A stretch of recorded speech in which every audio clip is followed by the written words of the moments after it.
like a Hellcat.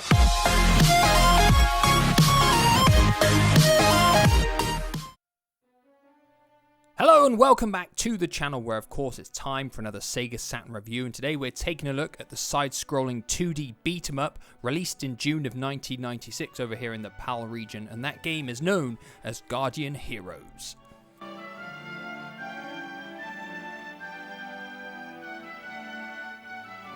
One thing I do want to say is that when the 32-bit systems came around, all of the 2D side-scrolling beat-em-ups, they really dropped off. There wasn't that many released on the 32-bit systems in comparison with the 8-bit and the 16-bit systems where we'd had the Golden Axes and the Streets of Rage and all the other ones. By the time the 32-bit systems came around, everybody was looking for an advancement in graphics. They wanted to see 3D games, and when these 2D games still came out, regardless of how good they looked or played, a lot of them did not get the admiration and the recognition that they actually deserved.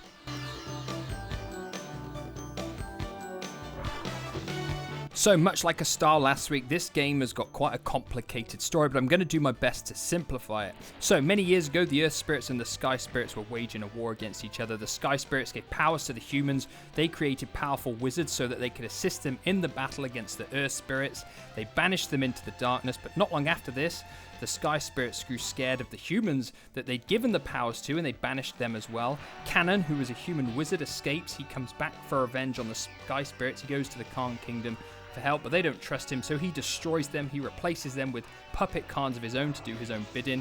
But before the original Khans died, the king prophesied that a magical sword from the time of the sword would come back and bring an end to Cannon's reign. Cannon decides to banish all swords from the kingdom, but he misses one, and it turns out to be from the anonymous warrior who fought to the death during Cannon's takeover, and this is the sword that will come back to take revenge on Cannon, and thus the story of the game begins.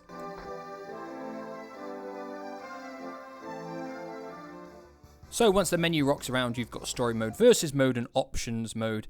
Heading into options, you've got all of the standard stuff. You can go into dip switch, which will let you change the difficulty, check the sound, all of that kind of stuff. You can turn the enemy display levels on and how much XP is required for your next level, all these little bits which are down to people's preferences. One thing you can do is head into character controls, and then you can select a character and view all of their available moves. Obviously, you'll see there are plenty of characters to unlock as well throughout the game. There's magical moves, standard moves, jump-in moves, all of that kind of stuff that you would expect in a side-scrolling beat-em-up. So with all of that out of the way, we can do what we usually do and talk about the way the game looks, the way it sounds, the way it plays, what kind of lifespan it's going to give you, and whether it is still worth playing today and can make it into our Sega Saturn Top 10. So much like a star last week, Guardian Heroes is an incredibly nice looking 2D game. It has to be said straight away. The characters look nice. All of the levels look fantastic in my opinion. There's tremendous variety in all of the levels as well. It's one of these games where you'll want to play through every single possible level to see what kind of graphical surprises there are in store for you and how nice each level looks. There's so many different layers as well, really similar to a star, which gives most of the levels a tremendous sense of depth, something that I really like in 2D games. There's loads of nice special effects for all of your maneuvers as well. I think it's really appealing on the eye in that way. The character models look reasonably good too. The only downside being as they get closer to the screen as you plane hop, they do look a bit more pixelated, but that really is the only downside in the looks department.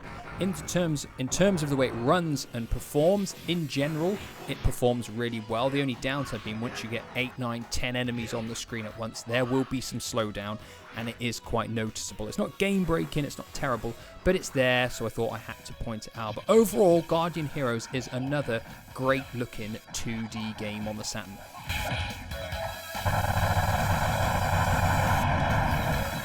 So moving on to the sound effects and the music, and it is all positive stuff here. It's really good. All the sound effects are satisfying as you slap all the different enemies around. All of the sound effects each character makes for pulling off their physical attacks, their magical attacks, their special moves. I haven't got any issues with those whatsoever. They're all pretty satisfying to listen to, if I'm perfectly honest.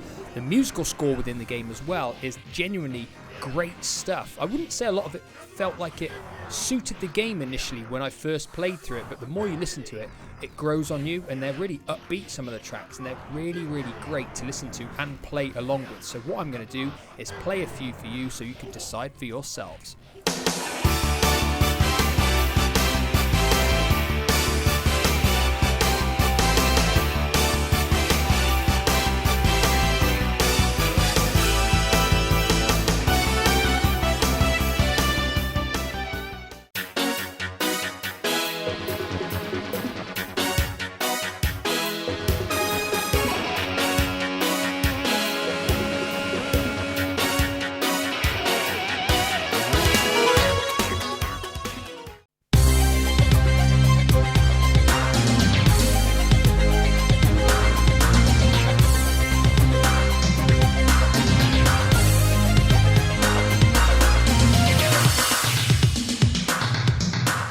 So moving on to the way Guardian Heroes plays, and it's pretty much standard stuff for a side-scrolling beat-em up on the whole. You use the D-pad to walk, to run, to jump. You've got a block button, a light attack, a strong attack, a magic attack, and also a button to give instructions to your undead companion.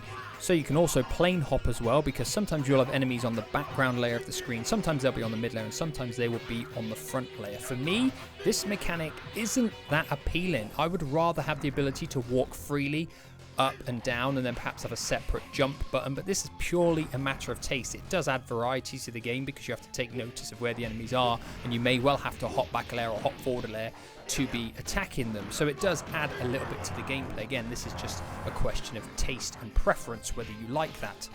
In terms of the way the game is actually structured, you'll play through the levels, killing all the enemies and eventually run into bosses, but there's also points in the game where you'll have to make a choice, and the choice will affect the storyline and the levels you have access to on that playthrough, which can result in a massive change, there's no denying. It gives the game great variety and also quite good replay value.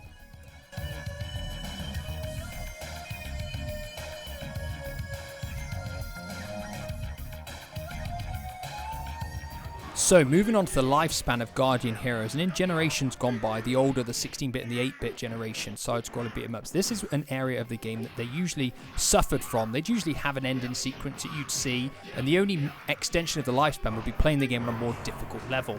Well, on Guardian Heroes, because there's 30 levels and you only have access to certain ones on each playthrough, dependent on the choice you make, it gives the game great replay value because you'll want to go back, make the different choices, see how the story has changed, and then see what ending that gives you, which is absolutely fantastic. As well as that, there's plenty of unlockable characters that you can get by meeting certain criteria in the game again, which extends the lifespan even more. And if that wasn't enough, the game has got multiplayer as well, and you can save your data, I'm thankful to say. Unlike Mortal Kombat and stuff that I spoke about previous weeks, no saving there. This can save all your data, which is absolutely fantastic, meaning that Guardian Heroes lifespan is a massive plus point.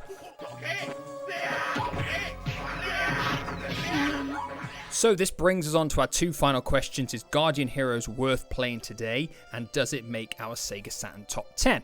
So without a shadow of a doubt, Guardian Heroes is worth a few playthroughs in this day and age. It's still really enjoyable to play, especially if you've got someone else to play through it with, going through the game, making the choices, seeing the different storyline elements, seeing the different bosses, getting all the endings. That's a really great thing. A couple of things I didn't point out as well whilst I was talking about the game is it's got a leveling up system. So at the end of some levels, you can level up your character, allocating points to their speed, their attack, that kind of stuff, which gives it a bit more diversity. And all the characters have actually got Street Fighter style combos as well to pull off moves. So the game has got plenty going for it in that regard. Another reason why it's definitely worth playing.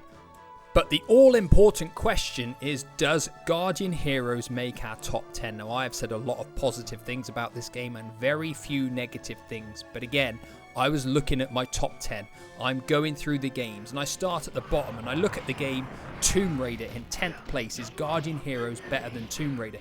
Now, a lot of people have put Guardian Heroes in their top 10 on the Saturn, and I completely understand why.